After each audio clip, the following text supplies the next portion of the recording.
It's interesting. It's like a launch. It's like we're launching a Launching. rocket ship or something. Hello. Hi. I think we're live. Hey, everyone. Yes. Hello. Hi, everyone. Can everyone see us and hear us properly? Hello. It's good to be there. All right. Yeah, I think everyone is joining. Let's wait a little bit. So how are you guys doing? We have Aviva as well here. Behind the scenes. Hi. So how's it going, Andy and Matthew? Very good. Very good. Yeah. Hello from London. London, right? Andy, where are you right now? I'm in Connecticut, in the East Coast of the United States, just a little bit north of New York City. So cool. Passing through, heading to New York next, well, actually tomorrow. So. All right, I'm on the other side. I'm in San Francisco currently. And Aviva, I think you're from Israel, right? Yeah, close to Tel Aviv. Close to Tel Aviv, all right. Yeah. So we're gonna wait a few more minutes to get started, but I guess we can already go with the introductions so that we can keep the time right. So yeah, it's super nice to be here. So just to get started with my intro, I'm Lori. I am a CMO at AppTweak. I've been with the company since like 2014. And therefore was able to really witness the incredible evolution of the company, but also of App Store optimization throughout the years. It's been really, really interesting. For those of you who don't know, AppTweak is the leading ASO platform. Today we help over 1,400 mobile leaders, providing them with insights and data to increase their apps and games visibility in the stores, boost organic downloads, and find new growth opportunities. Including localization, which is what we're going to tackle today. And so we have today great insights to share with you. And just another precision about AppTweak is that our platform is available in many languages and many countries. And we also have an ASO expert team that can help you tackle your localization efforts. We're based in Brussels, San Francisco, Bangalore, and Tokyo. We have lots of native speakers, so we would love to help you. So that's for the little intro on AppTweak and myself. I'm going to let Aviva introduce herself. So Aviva. Hi guys. So yeah, I'm Aviva. I'm from yellowHEAD. yellowHEAD is a performance marketing company. We help brands grow through a blend of different marketing efforts and technologies as well, like Allison, which is our SaaS creative analytics platform. We strategize and manage organic and paid campaigns, including ASO, UA, SEO services, as well as in-house creative services. And we're located in New York, Israel, and Europe. And I'm the head of organic at yellowHEAD. I lead the ASO and the SEO activities, and I've been working in ASO for over 5 years at yellowHEAD. Saw a lot of evolution over the years, and I'm super happy to be here. Awesome. And we have Matthew and Andy with us. So Andy, would you like to introduce yourself? Yeah, for sure. And I was just thinking about, for both of your intros, I think it would be really interesting to do a segment on the evolution of App Store optimization and see how things have changed over the years, like the different components and stuff of the stores. But so hey everyone, my name is Andy Andersen. I am a international growth consultant. I also work at Tinder, where I've been for 4 years. I've been working on Tinder international growth for 4 years, and the whole time I've been there. So my primary role is I'm on the product team, but the verticals that I oversee are localization and App Store optimization, specifically on the organic side. Tinder is an app that's available in 56 languages around the world, so we have a lot of localization coverage. And our App Store portfolio consists of 6 different stores, and we're available in over 70 customized localizations across those stores. So we've done a lot of work in localization. It's a really fun category that I get maybe too passionate about sometimes, very nerdy on the international side. So in good company here, though. Awesome. Matthew? Hi, my name's Matthew. I'm from London. I've been a ASO consultant since 2016, since I bumped into the guys from AppTweak in a pub in London. I'm a loyal AppTweak customer, I think, in that time, working with brands such as real money betting companies, travel brands here in Europe. I'm currently working for Big Fish Games in Seattle, where I'm leading ASO worldwide for apps such as Evermerge, Big Fish Casino, Jackpot Magic Slots, Gummy Drop, and Cooking Craze, to name a few. So yeah, thank you very much for the invite, and pleased to be involved. Of course. Well, it's a pleasure to have you, Matthew, and Andy as well. I'm sure you have lots of insights to share with everyone today, given your experience. So super excited to have this session with all of you. So I suggest we get started because we have a busy agenda here, lots of questions and insights to share and go through. So let's dive in, right? So obviously we know that localization is a big thing, right? It's a very important topic in today's mobile and app marketing world. We've seen that actually 8 out of 10 mobile markets are non-English markets. So that's a very interesting stats to take into account. We also know that countries that are proficient with English still nevertheless do prefer to receive content in their native and local languages, So for sure, localization is an important growth lever here. And so I just want to ask you, Andy and Matthew, as the first question here, which languages do you guys prioritize, at Tinder and Big Fish, and how many markets you mainly focus on? Could you share a little bit more on that? Matthew, do you want to start? Yeah, sure. So I think, speaking on behalf of Big Fish, I think English is definitely the go-to language initially. You get the advantage of being able to cover multiple primary marketplaces, so like Canada, Australia, US, UK as being the primary language. You also get the benefit of there being a large adoption rate of English outside of those markets. So as you mentioned, Germany, France, particularly Western Europe and some parts of Asia. You also find that I would say that if you even look at markets, like India, for example, where you're looking at large-scale audiences, most of the people likely to monetize are going to be English speakers. So I would say English would be the default. Beyond English, you might look at German, Japanese, Chinese, and even Russian. Right. What about you, Andy? Yeah, I would agree in a lot of ways. I think a lot of it comes back to a couple of questions, though, and it of course depends on the type of product and the where the product is going to be used. I mean, if it's a product for a specific market, then it's obvious that you need to focus on those languages. But I think for us, the markets that Matthew mentioned are definitely aligned.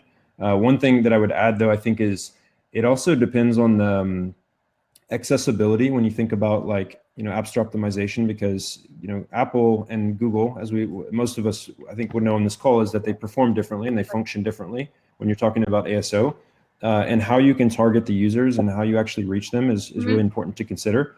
So there might be some languages that in the industry we would say are kind of long tail languages that make things a little bit less accessible.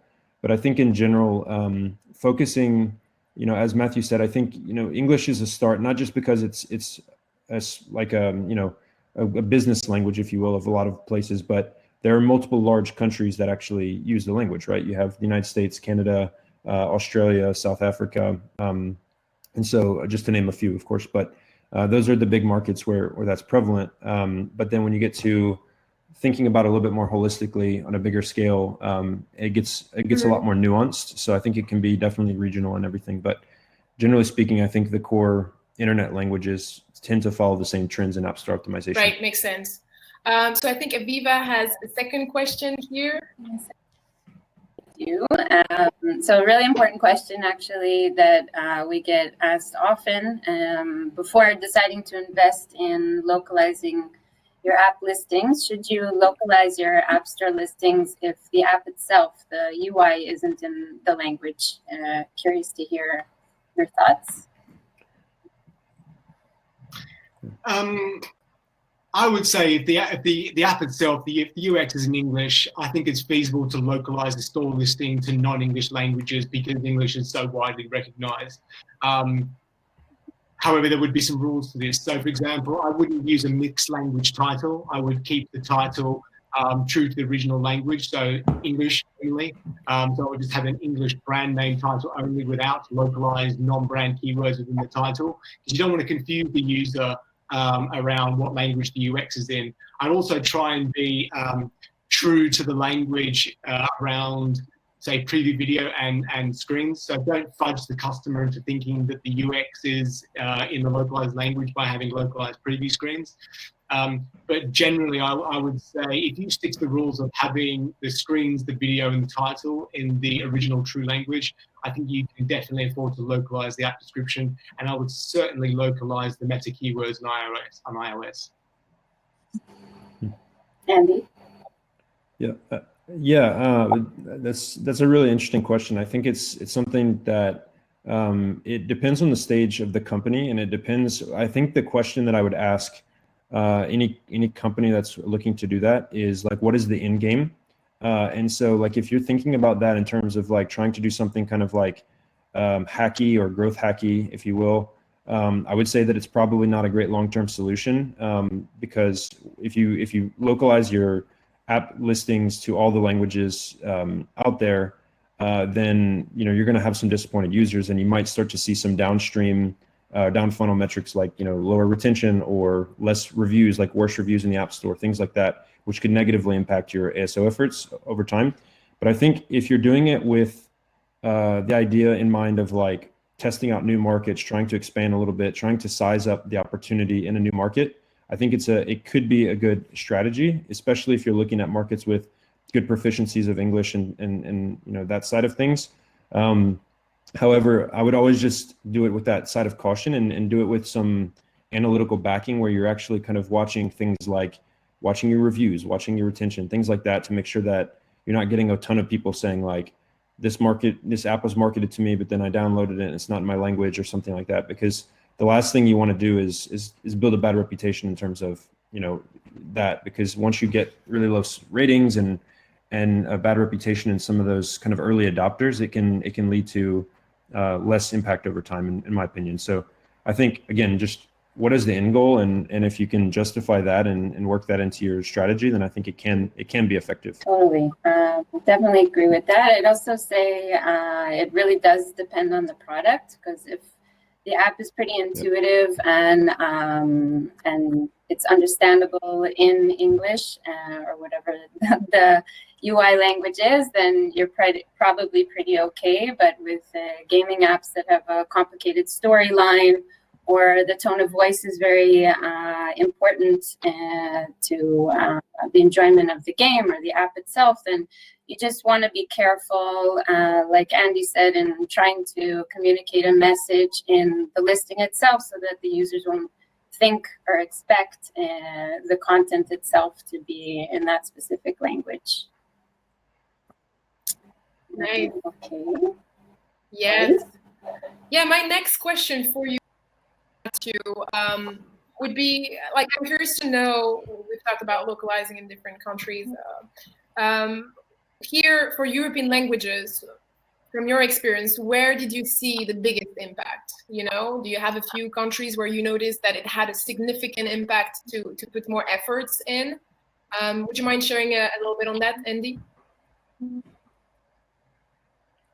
Yeah, sure. I think kind of going back to a little bit of the previous question, in the sense of like, well, one of the previous questions about usage of a language and like the kind of accessibility, I think that you'll see the most lift from doing localization where the language is used the most, obviously. And that sounds very like,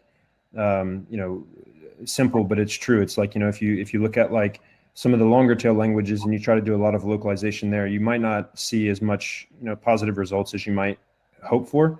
But if you're looking at big languages that are widely used, it doesn't really matter about the proficiency of the their English proficiency or something, but if they use a local language like a French listing, for example, or a German listing or a Russian listing, those are 3 European markets to me that stand out as like markets where there's a lot of local usage and there's a lot of, dare I say, pride in language, like local language. I think people are proud to speak their language, and it's something that you see. And so when they do that, they're definitely going to use local terms, and you need to be localized to capture those terms, because if you're not, you're not going to get the traffic from them. That's a fair point. And we'll get the chance to dive in the keywords aspect of this localization process here in this discussion. Matthew, I'm curious to hear about your thoughts. Yeah, I think I'm pretty well aligned with Andy. So, like, if I was to choose, obviously the UK is an obvious one, or English rather is an obvious one. Germany, French, particularly parochial about their language.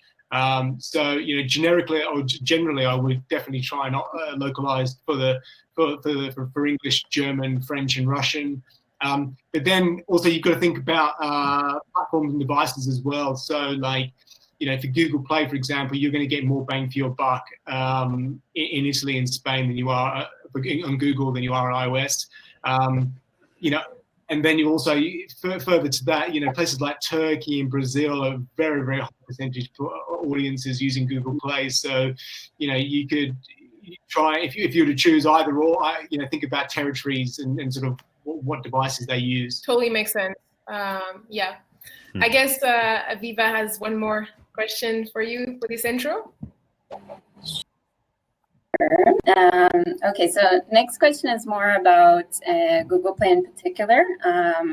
Recently, or not so recently, but through the evolution of ASO that we kind of touched on in the beginning, Google Play came out with custom store listings, the ability to customize a listing for a specific geo or a specific language. So question for you guys is, are you using that tool? If yes, for which countries? What is your strategy there?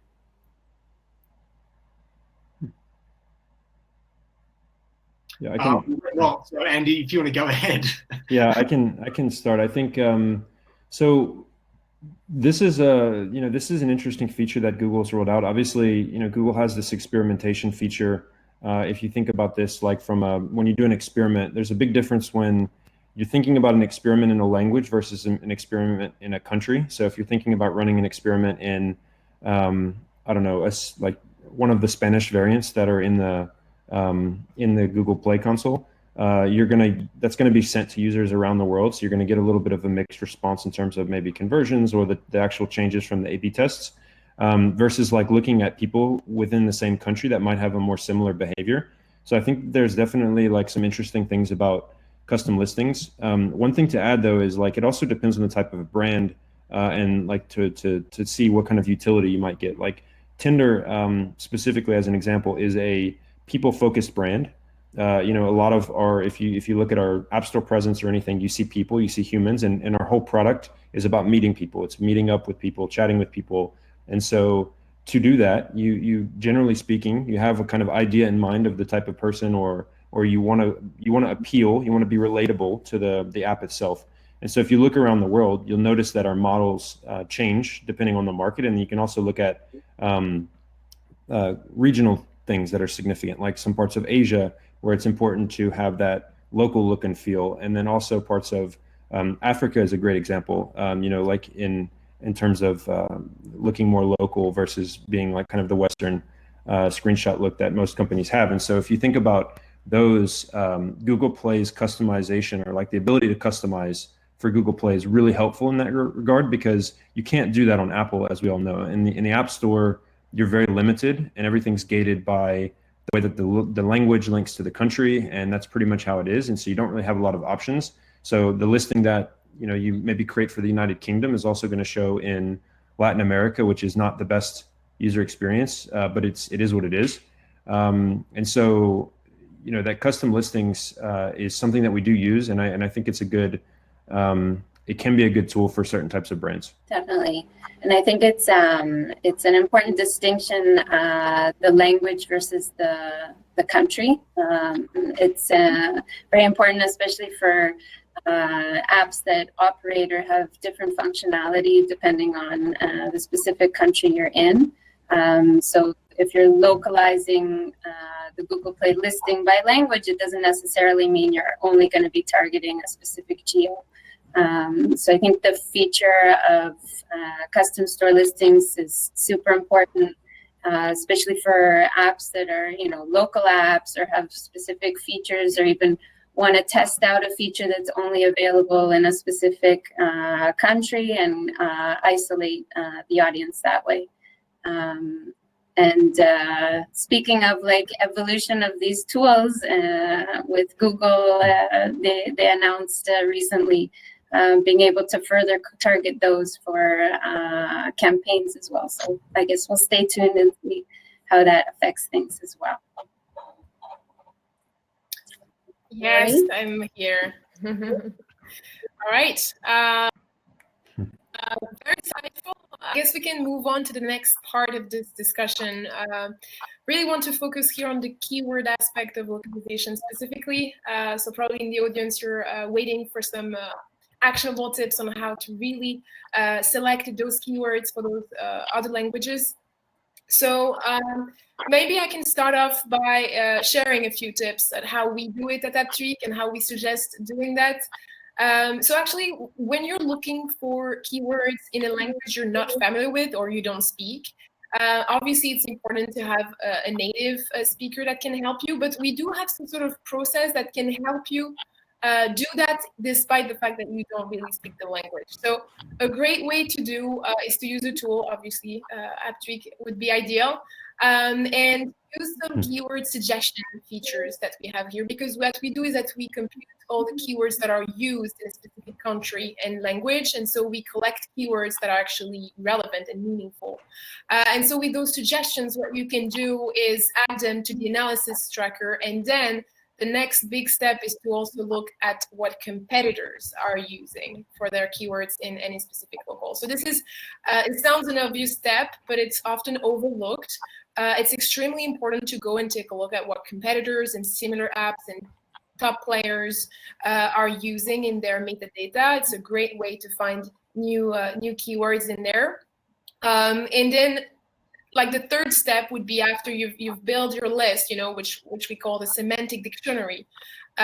You build your list with a lot of different keywords and combinations. You can then look at different KPIs for all of these keywords, you know, and numbers are numbers. We all understand numbers. And so if you track volume, for instance, or you know, other interesting KPIs like the difficulty score for a keyword, you can already pretty much have a good idea of what keywords might be relevant for a specific country and language. What's great with AppTweak is that we have a toggle that lets you see what the keyword means in English, so you know what you're looking at, right? So this is really, really helpful. And then you can also use a great trick is to actually check the results, the top 10 results behind the keyword. This can be helpful because you can see if the keyword is actually relevant also to the eyes of the algorithm, and see what type of apps are associated with that keyword, you know? And this is also extremely important. We know that in some languages, like Asian languages, for instance, you know, a word, a character, a symbol is not the same if it's used with other characters around it, other symbols around it.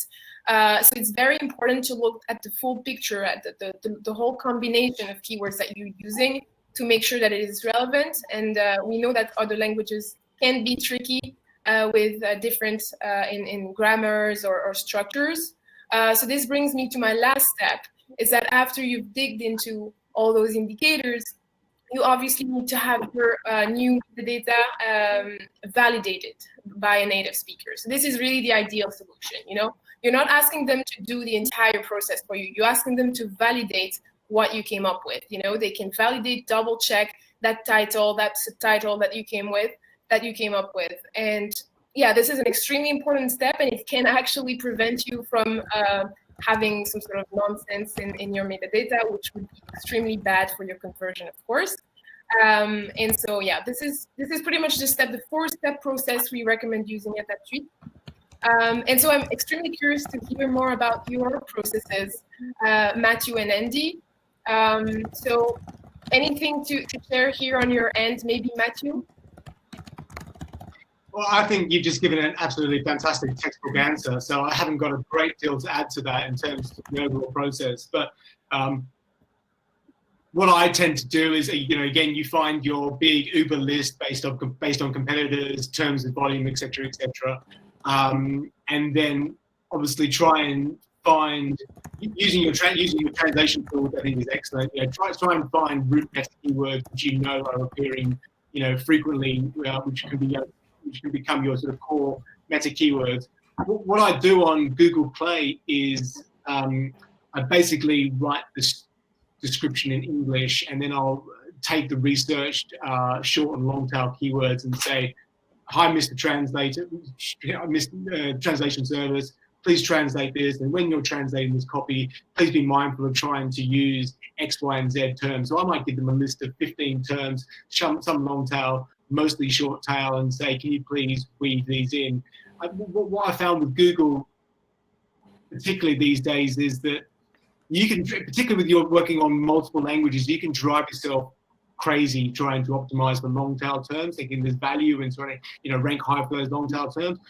What I've found is that nowadays I tend to focus on finding root meta keywords or root short tail terms, like we would do on iOS, more or less, and try and ensure that those shorter tail terms are used within the description with a higher density. Yep. So, like you might say to the translator, please try and aim for a target density of maybe say 3 or 5% for this keyword term, and let them go and write it naturally, as opposed to inserting keywords in a more clunky fashion.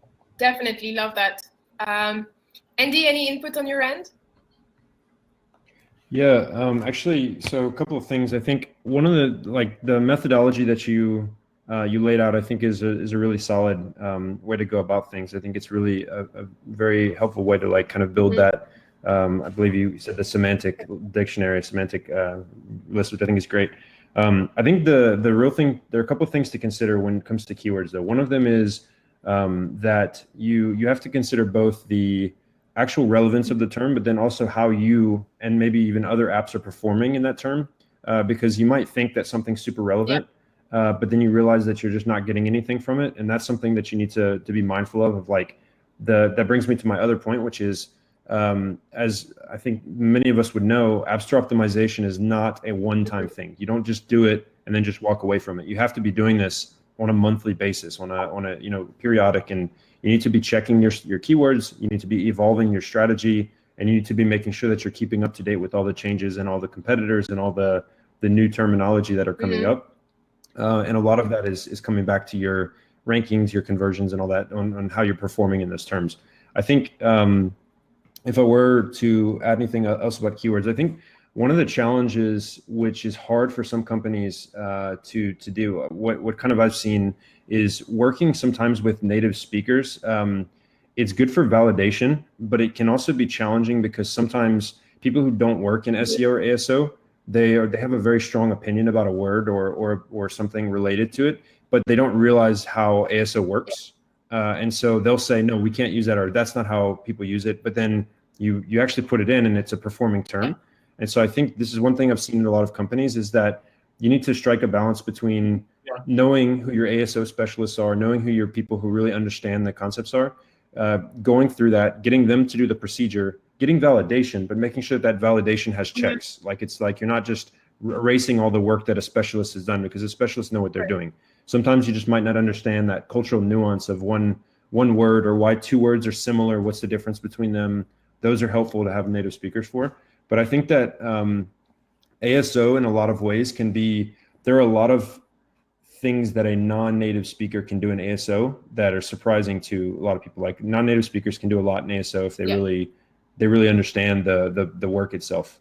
Yeah, could I just add to that? Like, I will often go back to the translators and basically almost like hard code the search term in, like, if there's an English unique brand term, or a very unique generic, which is really popular, really, really important.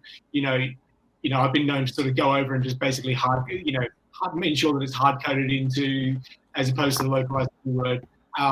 It could look a little bit weird, but I think the uplift in terms of search volume and value is really important. Plus, also don't underestimate non-native English speakers, for example, understanding the value of what that word means. Yep. So if it's relevant to the game or the sector the app is in. Yeah, definitely makes sense. Yeah, I do believe indeed that it's better to do localization with a non-native than not doing it at all. But obviously having this skilled person that would combine both ASO expertise and native speaking language would be optimal, and happy to highlight that at AppTweak we do work with a lot of ASO experts in different languages. So we are also happy to help you. And if in the audience you're struggling, feel free to reach out. I think Aviva has also something else to add here. Aviva? 1 second. There we go. Yeah, first of all, really good ideas, guys. Definitely, we implement a lot of the tips that you guys mentioned. One thing, Andy, into what you were saying and working with translators and things like that, I think a very important step, even before working with any translators, to set up kind of first of all, to educate them, help them understand like what you're trying to do. It's not a regular content piece. Give them as many guidelines as possible, and if possible, to always work with the same translators, also so that they get the tone of voice and understand the brand. In addition to that, I'd say also some tips from our end would be also to research first. Always start with research. That's what this step is kind of all about. And one idea for researching to get the right keywords is to look at competitors or developers that are local. So not just to rely on the big brands that you're competing with, but also the local developers. See, even if it's a developer that and their app isn't in top 10, but it's close enough, taking the cues from how they build their listings is probably more in line with what the culture is about and looking for in the keywords, etc. Because they're coming from that culture. So that's a great idea.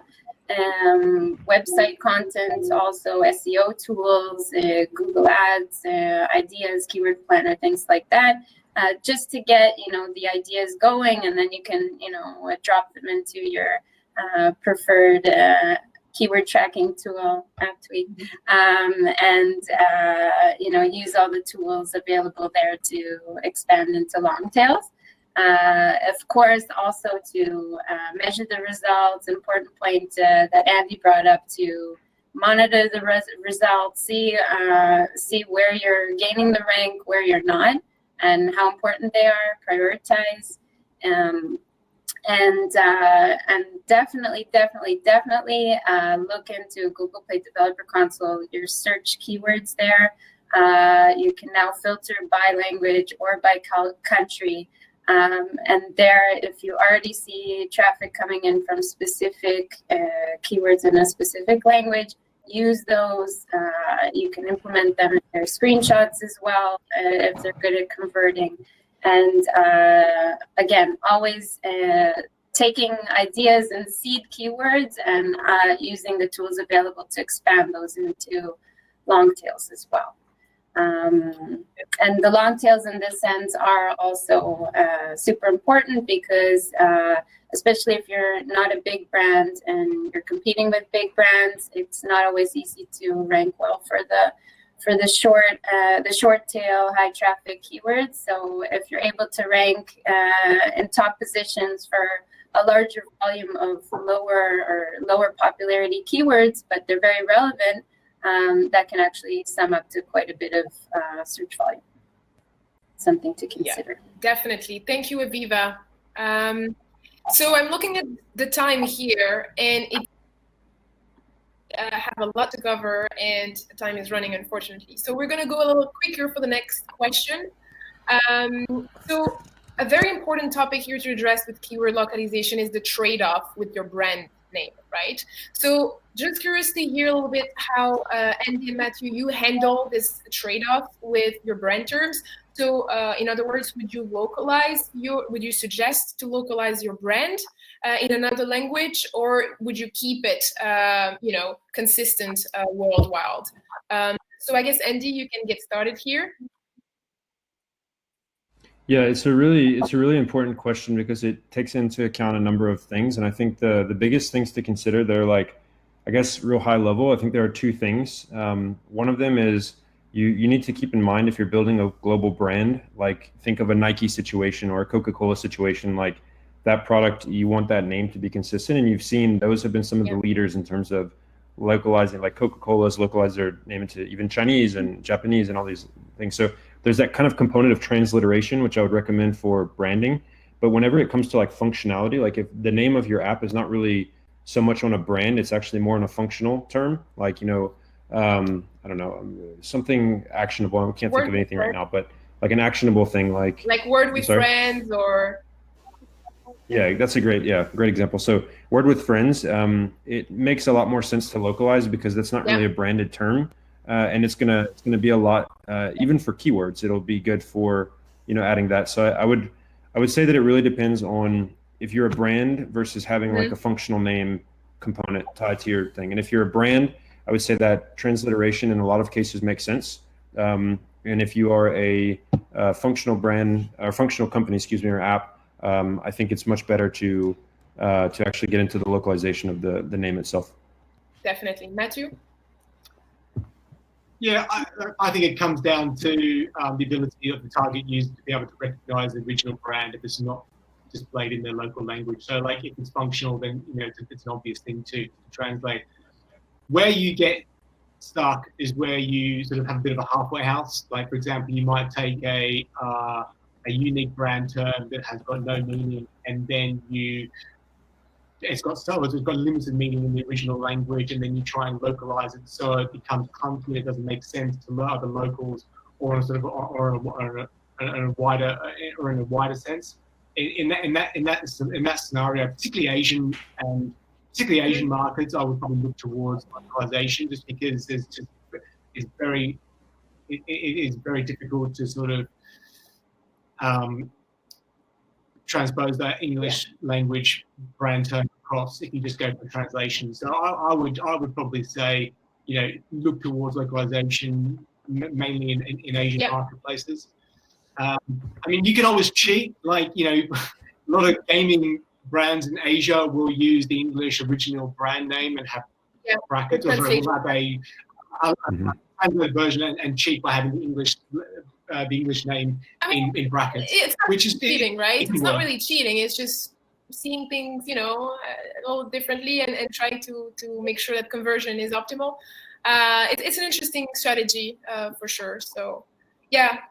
So thank you so much for your insights on the keywords part. I guess we're going to move to the creatives section here. And I'll let Aviva start the conversation with the first question. Sure, thanks. So first question, creatives related, is localization and culturalization.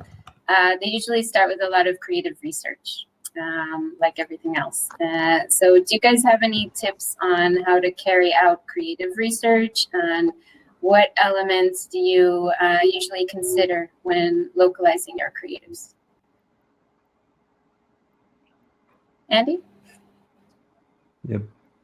Yeah, I can start. I think when it comes to localizing your creatives, again, it comes back to the type of brand in the company. I think in a people-focused scenario, I think you have to really consider real localization, not just translation. So not just the people that you actually use in or the models in your screenshots, but also are you describing local things? Are you looking at distance, like for example, the difference between miles and kilometers? Are you looking at maybe university differences? Are you looking at cities, maybe something like that. It completely depends on the type of product. But I think there's that one side of like getting into the kind of local nuanced localization, and then I think there's the concept of, like, just as one example of that. Sorry, I know we're short on time, but like an Instagram or something where you could have a lot of local content by just localizing the images and the photos to make it look more locally relevant. But I think in terms of understanding expectations, I would even go as far as to say that doing a lot of experimentation, but also through user research, can be really impactful, because you can learn a lot about user behavior and why people like are turned off or turned towards something specifically. And so it's not a thing that a lot of companies maybe have access to, but I think the companies that do, being able to actually not only do like Google Play experiments, but also being able to just like work with people and say, hey, can you give us feedback on a couple of concepts, and say, you know, here, this, and over time you look at that, plus you aggregate that information with what you see in terms of market, what are competitors doing, things like that, and you can kind of create a vision for what you're trying to accomplish in terms of that. But screenshots, I think, is really gets nuanced and tricky, and it can be a lot of work for smaller companies. Yeah, I agree with everything you just said there. I mean, I think on the flip side, when I look at preview screens, I try and work out what features are relevant to the specific marketplace. So, like, you could even have, you know, character games which don't resonate in certain marketplaces. So, like, you might have a game with American characters which wouldn't resonate in Europe at all. So think about kind of what characters or features within the app are more likely to resonate outside of the original native marketplace. You know, you can, I'll try and be quick here, but like, you know, there are obvious wins. So like for a travel app, you would have, you know, departure arrival points which are localized, you know, currencies which would be localized. If you've got a sporting app, you know, make sure that you're using teams which are relevant to that marketplace. You know, football, you know, soccer or football is a really obvious one, where you'd have teams localized to each country. If you're talking about casual gaming, you might even have things like maps, backdrops, illustrations which are localized, which resonate locally. And then, you know, Asia is another one. So like Asian, you've got different localized, you know, artwork schemes which work. So like, you know, again, you would look to maybe add another further localization to Asian marketplaces where their artwork is truly unique. So yeah, work out what is going to be relevant to each marketplace and try and localize as much as possible would be my rule. Definitely. And I think Andy touched on this, like understanding your users, and if you have the resources to do consumer insights by geo, then obviously that's ideal.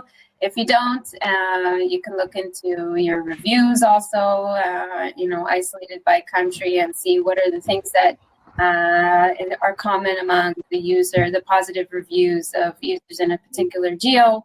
What are the motivations of your users?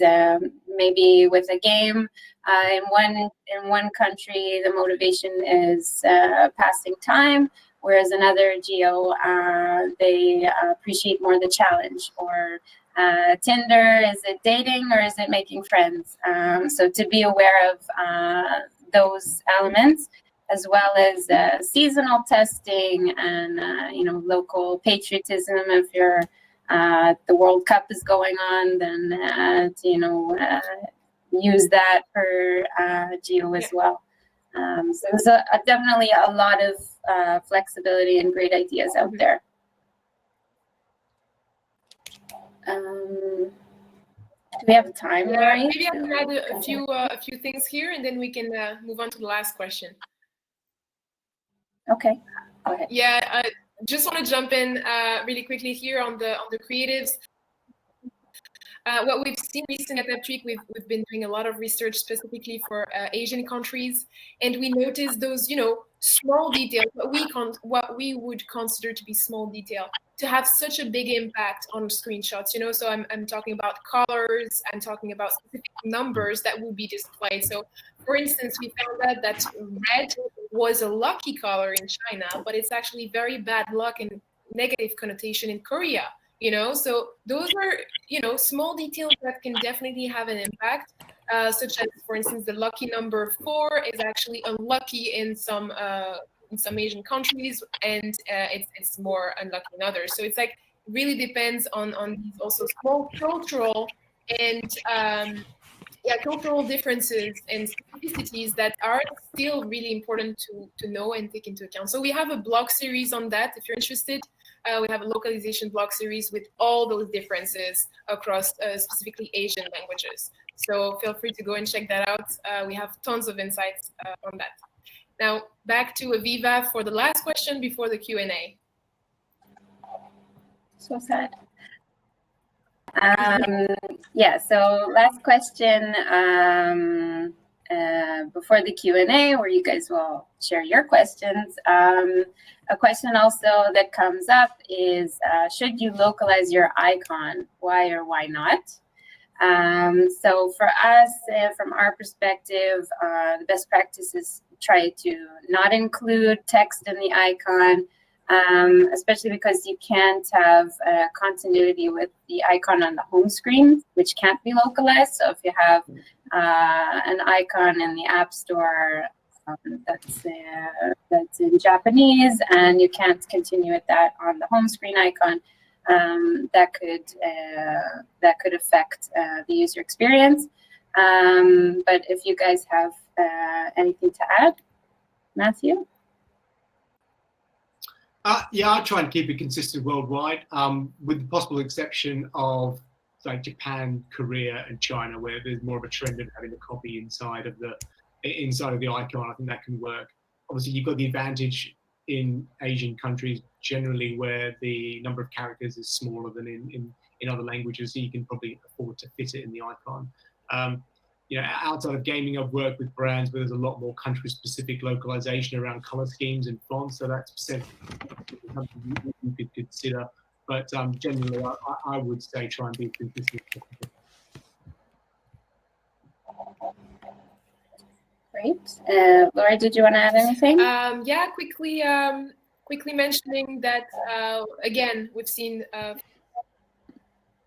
in Asia, for instance, China, some icons are using a character, their brand term in the icon, because their brand can fit into just one character, because as mentioned, in Asian languages and in Chinese, characters are really like shorter than in Latin languages, for instance. And so we would see that they would use their branding in their icon, and therefore that makes more sense to, of course, pay attention to that and therefore localize it. So if you don't have a text in your icon, then it's less of a problem. But obviously, if you do have it, then you should definitely make sure it's optimal and localized wherever you need to. So I think this is wrapping up a little bit this conversation around localization. We've tackled keywords, creatives. I think we can move on to the Q&A unless Andy or Matthew or even Aviva, you have anything else to say here or to add? I'm sure we could speak for hours on that, but. Yeah, I really love the conversation so far. It's been awesome just to hear the different perspectives and opinions, but I would love to hear from the audience if anyone has any questions or something. It'd be great to hear what's on your mind. So looking back at those questions, first of all, hi everyone. Feel free to interact with us. We're here. We're really live. So if you have any questions, just shoot. Go ahead. Feel free to ask any questions. We can answer them. So we've seen some interesting question here with Latin America. I guess, Andy, you wanted to maybe go into more details on that? Yeah, I just wanted to clarify. I think there was a little bit of confusion that I was saying that you would only get the English experience in LATAM, but what I was actually, or what I meant to say was that you couldn't have local looking people in English for the App Store. You would have to use a general set that would be worked, globally. So you can obviously customize your Spanish Mexico listing for the App Store. But again, that's even for multiple countries itself. That's going to go from the United States all the way to Argentina. So you're going to have a lot of variety there, obviously, in terms of the way that people could or should look. So I think the App Store is just basically the summary of that, I guess, from what I wanted to say was that the App Store has a lot less ability to customize. You have to be real like thoughtful and strategic about how you do things versus the Google Play Store when you have that accessibility to the custom listings per se, which makes it nice to be able to actually focus on specific regions. Makes sense. I see we have another question here from Shelly. What are some good examples of games and apps that do a good job of culturalizing App Store creatives? Wow. Aviva, do you want to take this one? Sure. It's really hard to know, actually, because you don't know what's happening in terms of the data. So you can be looking at apps and look at what their listings are looking like and think that, you know, just the fact that they're different means that they're better. Basically, we stand by data always. So you want to always be testing things, making sure that you're improving the conversion rate every time. Don't necessarily assume also that just because you're changing the captions into the local language or applying certain best practices for localization that they're necessarily going to translate into improved conversion. You have to test it and make sure to follow up in the long run, not just leave it at the test, but also once implemented, make sure that you're seeing that uptick in conversion rate as well. In terms of like good job, nothing's really coming to mind right now. Tinder's doing a great job. Culturalizing creatives. I think the apps and the games that you see in the App Store, and if you're looking at different country listings or language listings, that you can tell even that they're making an effort, you're already like halfway there. Knowing and doing the due diligence to invest your resources into testing and not leaving it, you know, under the assumption that you know, you can upload listings once, worldwide, localized, whatnot, and assume that that's going to be okay for the long run. ASO is an ongoing process, so definitely things to look out. Yeah, and if I can add a little bit, I would actually, Shelly, I would almost like reverse this question, and maybe this kind of answers your question, maybe doesn't, but would be saying like, I'm actually surprised at the number of companies that don't do culturalization because it's so impactful. And like a lot of companies that I've seen that do it well, it really performs well for them consistently. And so I'm actually surprised at the number of companies that still take the old, and this is something that's kind of a plague in the tech community that we didn't really allude to in this talk yet, but a lot of people, because, you know, in the early days of tech, a lot of things were developed in English-speaking markets, and so they always took this mentality of translating your content out instead of like going regional. And I think that's something that's kind of lingering in the industry a lot, is that people still have this mentality like, okay, we've got these great new screenshots that we're doing for the UK or the United States or whatever. Let's go ahead and just translate them for all markets. And then you start getting into some regional things, and you're like, oh, well, Japanese characters don't look very good in this, or you know, the right to left languages don't really work well with this design. You're forcing something into a design that's not made for it. And so I'm actually surprised, just to kind of reverse that a lot of people don't. So I think when you look around and you're trying to find good examples, you might start with just seeing what, like looking at multinational companies, like looking at multinational apps where they support a lot of languages, and going through their different listings and just checking and seeing how they change by market.